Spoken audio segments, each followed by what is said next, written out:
constaté, je ne suis pas Elijah Debla, mais juste Maria Six. Notre point commun, notre coupe de cheveux.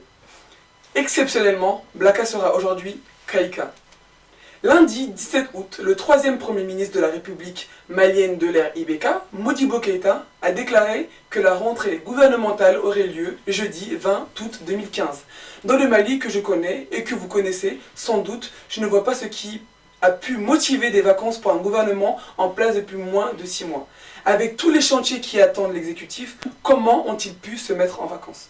Comment le gouvernement malien a pu tourner le dos à l'armée qui se faisait canarder au moment de démarrer ses vacances? Comment nos ministres ont-ils pu partir en vacances alors que les larmes des veuves et orphelins causées par des terroristes n'avaient pas encore été séchées?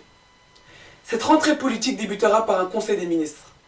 Étant donné l'inexistence des membres de ce gouvernement, leur absence était presque passée inaperçue. Peut-être essaieront-ils de travailler pour de vrai cette fois-ci. Quelle sera la priorité du gouvernement? Gérer l'éternelle crise du Nord, lutter contre la délinquance financière immaculée des plus hautes instances de ce pays, faire face à l'insécurité grandissante au sein même de Bamako, sanctionner les coupables de la dite affaire des engrais frelatés, continuer dans la médiocrité comme l'invitation pleine de bulles Moïté Chandon de l'artiste nigérian Davido Asebinikoro, que de problèmes à y résoudre pour les hommes de main d'IBK.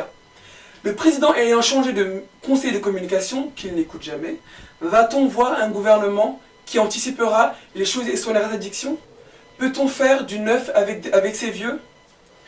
Une chose est sûre, les membres de ce gouvernement sont responsables de la plupart des comportements malsains qu'on peut reprocher aux Maliens. Peut-on compter sur eux pour apporter la solution? Il semblerait qu'on ait confié la solution de ce problème à lui-même. De IBK à ses ministres, en passant par sa famille, on ne peut pas dire que nous avons beaucoup de motifs d'espoir. Par contre, le désespoir gagne du terrain.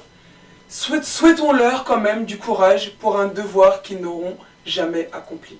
Le peuple malien prendra le pouvoir quand il voudra, mais pour l'instant, lui aussi est en vacances. Illimité. C'était Maria Six, vous retrouverez Blaka très prochainement.